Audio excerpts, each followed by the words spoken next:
Good morning, everybody. We're live from the birdhouse. It is Tuesday, January 17th, and today I'm giving you more of an update on some of the local birds you can find around here. Not so much the ones you can find in your backyard at your feeders, although we'll give you a little update on those, but some that you can find out in the area right now. Birds that you can find in the wintertime that you might not see in the spring and summer so much. So now is the time to go out looking for them. As usual, if you have any questions, you can throw those in the comments, or if you've got sightings, we love to know what kind of things you're seeing both in your backyard and while out and about hiking. And first, I thought I'd give you guys an update. Some years we have really good eruption years of snowy owl. And I started getting questions recently from people if there's been any snowy owl sightings. There's been a few. They're kind of scattered. There's been some seen out in the Oswego area, but really the place that they have been seen is kind of the same place they've been traditionally year over year, out at the Finger Lakes Airport, which is out by Cayuga Lake. It's west of Cayuga Lake. That is going to be your best bet for seeing those this year, it seems. Sometimes we have them out by Lake Ontario, so we have them nice and close up on the Charlotte Pier.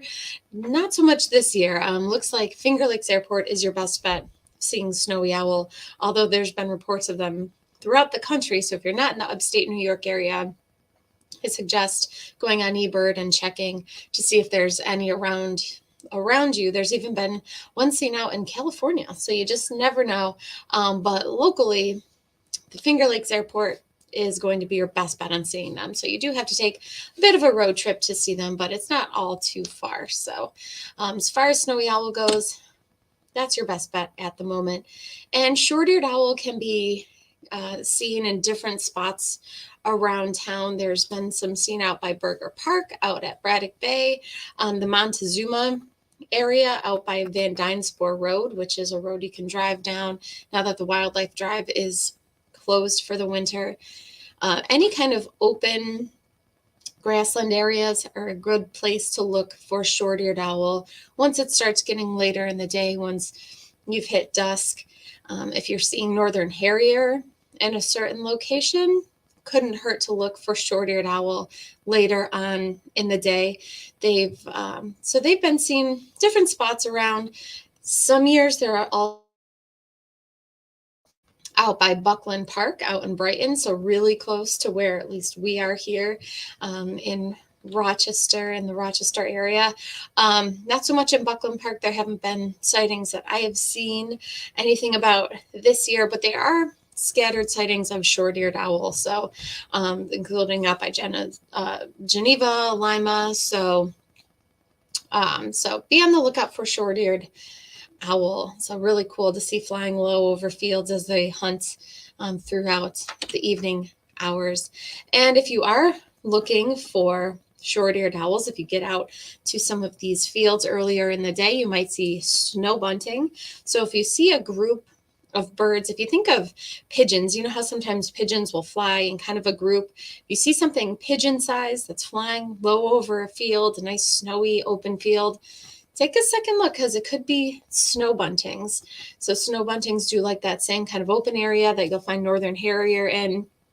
So keep an eye out for them, as well as horned lark. So horned lark can be found sometimes even mixed in with the snow bunting. So a couple birds that you can find here in the winter months.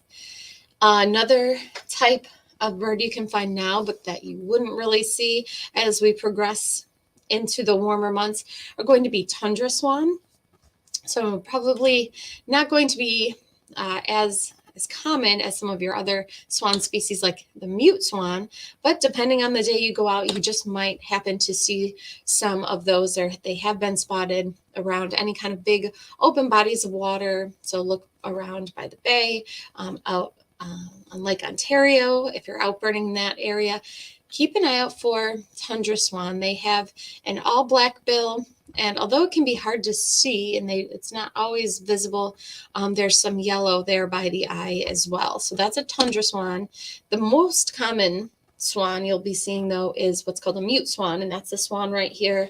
It is an introduced species, and they can be quite common depending on the area you go to. And they're going to have that bright orange bill, black and orange bill. So that's the mute swan. But keep your eye out for Tundra Swan as well, now that we're in the wintertime. And there's gulls out there. You're probably familiar with this species here. This is called the ring-billed gull, and it gets that name because its bill does have that black patch on it that looks like a ring that goes all the way around the bill. So they are here. There's also what are called herring gull, which don't have that black mark that goes through the bill, but they've got a red, kind of a red speckle on the bottom face of their bill. Both of these species can be found right now.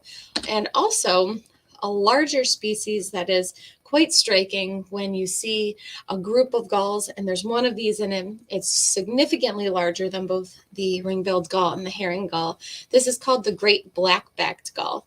And the colors are quite striking. So if you've got your ring-billed gull, kind of gray and white, same with the herring gull, but the great black-backed gull is a striking black and white and significantly larger than your other gull species, and they can be found out right now as well. If you see a smaller gull that has the same coloration, that could be a lesser black-backed gull. There's been some of them spotted as well, but we'll see a picture of those. A picture of the great black-backed gull later that was submitted for us too.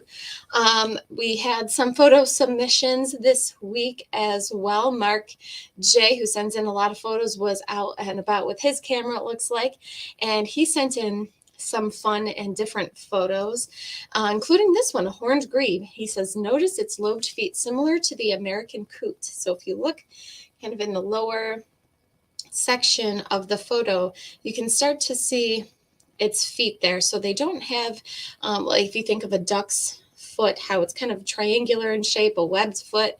The grebes and American coot both have these what are called lobed feet. They almost look like leaves, like a sassafras leaf or something like that. They have really interesting feet, and you can see it here in this photo that he snapped. So really, really cool photo there where you can see some of its defining characteristics there. Long-tailed ducks are out in big numbers. This is another species you'll find here in the winter, but not as we go into the warmer months. So now is a wonderful time to go out and see long-tailed ducks. They are out in huge numbers. Really, any large body of water you go out to, you should see some long-tailed ducks. You might see them diving under the water. They are diving ducks, so they will dive completely under the water when they go looking for food. And here's a great photo of a long-tailed duck taken at Irondequoit Bay, which is a fantastic place to go bird watching this time of the year. There's a lot of different places you can pull off, so you can easily, even if you just have a few moments, you can make a little detour, park by the side of the bay, and take a look to see what kind of species you can see, both ducks, eagles. So that's a really great place to go this time of the year. So you can see how the long-tailed duck gets its name. It has that beautiful, beautiful long tail. And here's another photo he sent in. Here is that great black-backed gull. So you can see the size difference here. So the black-backed gull is right in the middle of this whole big group here of gulls. Looks like a lot of ring-billed gulls in the mix. There could be some, looks like there might be some herring gulls here off to the side. Gulls can be kind of difficult to ID depending on their plumage. So they can have different plumage depending on what year they are, if they're a juvenile, if they're adults, if they're in their first, second, third year of age. They can have all different plumages.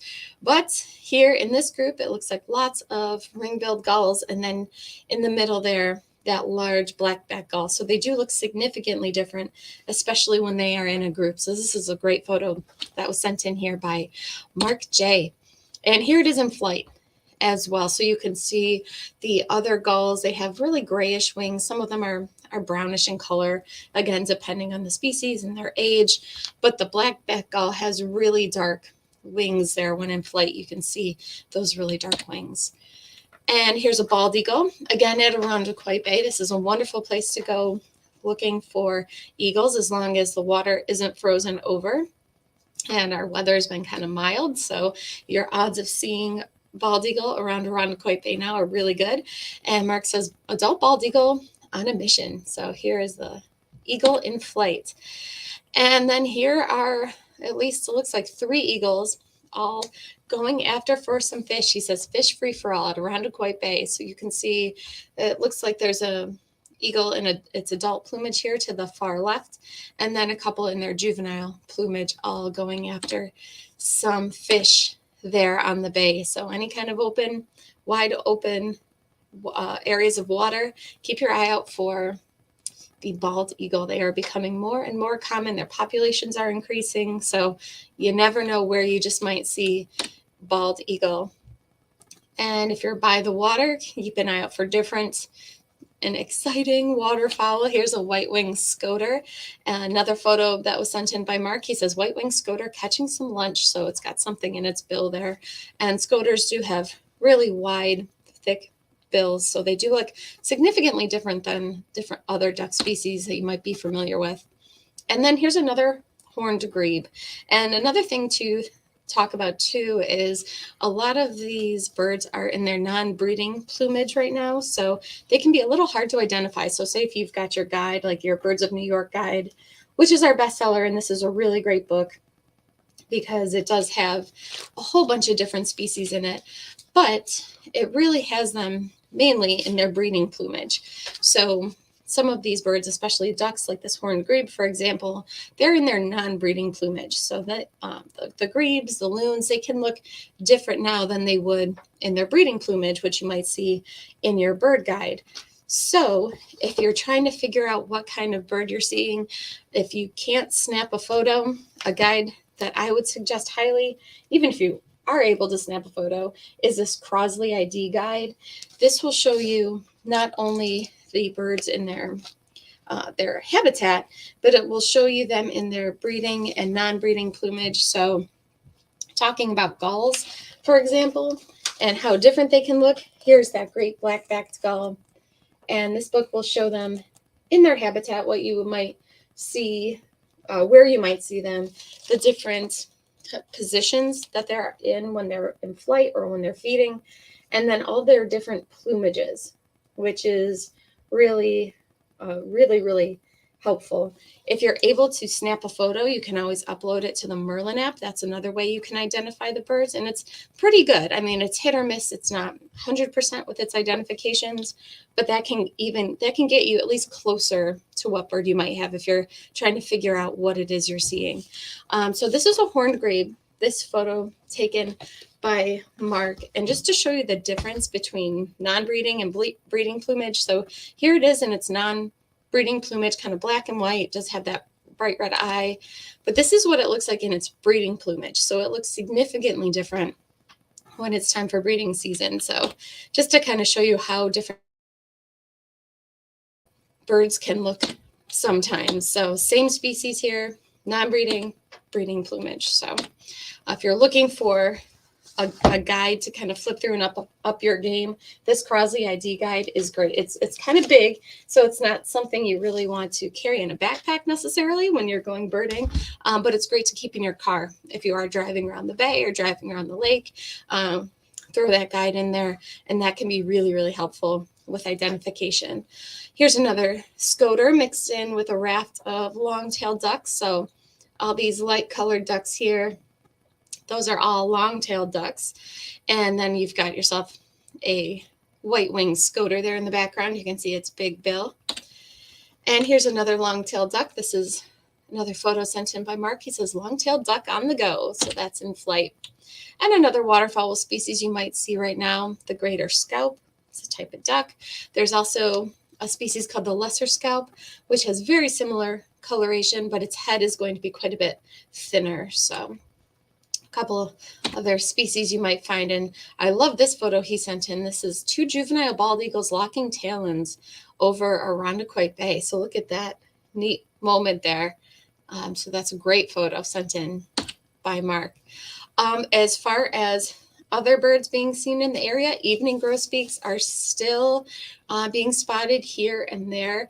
It's kind of a mixed bag. They haven't been seen in the past week or so that I'm aware of at that Webster Park location. The pine grosbeaks have been, but not so much the evening grosbeaks.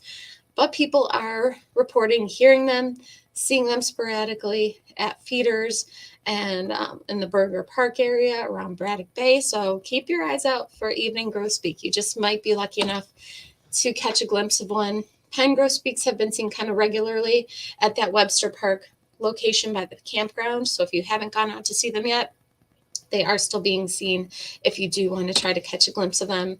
Common redpolls have been not pretty scattered, not many reports of them at all. They will sometimes come to Niger feeders, especially when they're having an eruption year, but it doesn't seem like we are in one of those years. Same with pine siskin. They've been sporadically seen around town, but not in any kind of big numbers.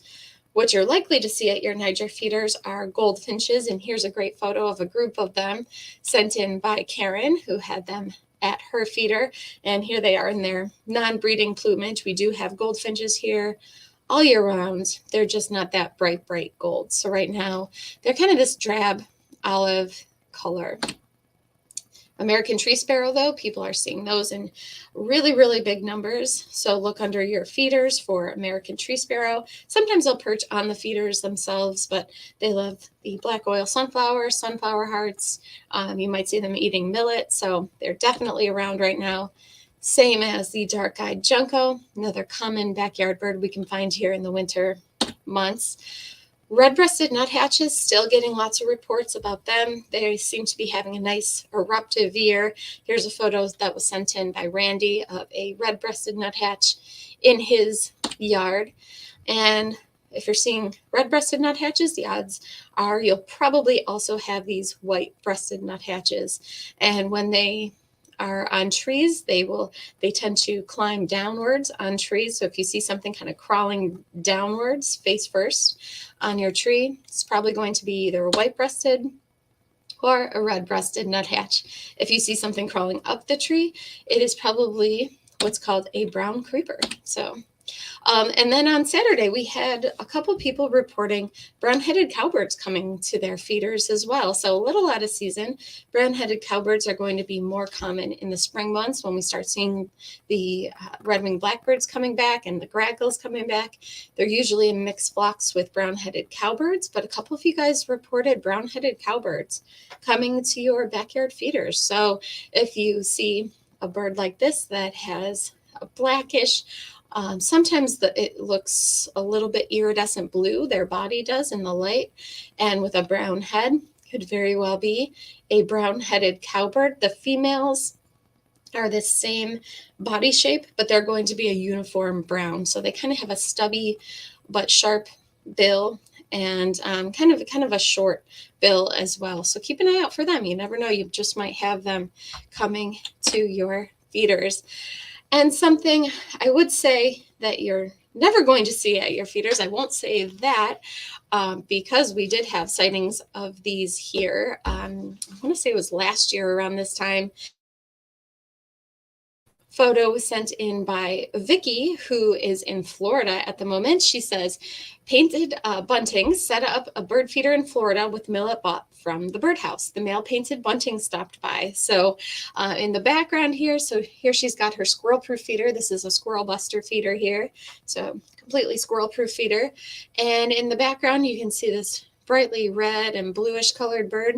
Here is a painted bunting that Vicki is getting at her feeder. They almost look like a little kid went wild with crayons and discovered and made up their own kind of bird species there. They have bright red on their breast. They have a bluish purplish head, green on their back. So they're a really cool bird. And we did have one here in the area. I want to say it was last year. It might have been 2 years ago now. Someone in Greece had one in their backyard coming to their feeders. So you just never know what you might see when you put out your bird feeders. This is not common, but it is in Florida. If you spend some time in Florida, put out your bird feeder, even if you're going just vacationing somewhere for a week or so, and you've got the ability to bring a little bird feeder and put some seed out. You just never know what you might see. Painted buntings will come to millet, like Vicki's putting out. They like sunflower hearts. They like black oil sunflowers. So you just never know. So it looks like a few of you guys are on. If you have any questions or sightings, absolutely put those in the comments.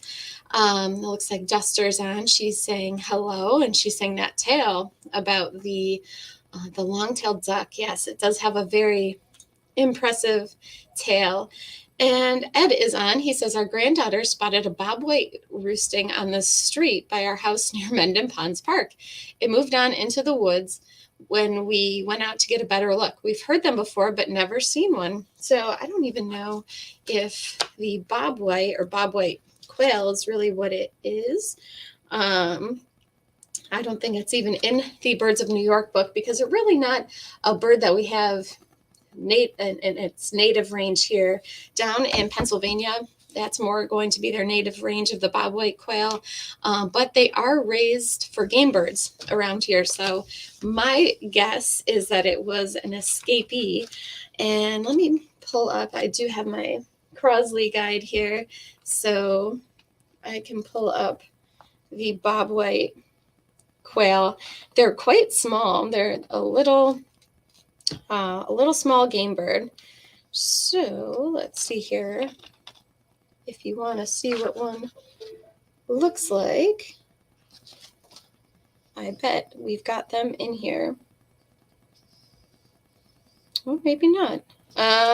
So we'll have to show you a photo of them on the next broadcast, because I don't see one in the book that I have here on this. Yeah, I don't see one in here.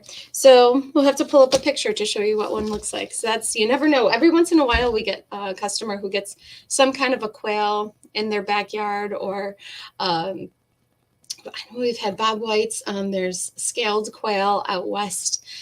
So there's different types of quail species, and most of them are going to be escapees. They've escaped some kind of captivity in some kind of probably farm. Ed is on and says bobwhite probably came from the game breeder up on Pond Road. I would guess. Yeah. So you've got a lucky escapee there. Anne is on and says, thank you so much for sharing your information. You are very welcome. Duster says that she's in New Mexico, so she might have some quail species there that are native that we do not have. And Ed says that they breed pheasants up there. Yeah, so a lot of the time, ringneck pheasants are bred for hunting. So we're not really in their native range, although there are some that do breed in the wild now, because there have been so many bred and released. So if you see a pheasant, it's most likely from a breeder. But that being said, they are able to survive here and to breed on their own. So you never know. Just like that painted bunting that was here way out of range, you never know what kind of escapees you might see, especially like these game birds. And then ducks are another one. You might see some kind of domestic ducks out there every once in a while too. Duster says, I used to have button quail in Arizona. So yeah, some different quail species out there. Out west, you can definitely find some different types. There's California quail. Looks like there's something called button quail out there that Duster has. So different species all over the U.S. So really cool, interesting from you guys today. Looks like that is everybody's comments and questions. We will be back on Saturday with another broadcast. And until then, have a great week, and we'll talk to you soon. Take care and goodbye.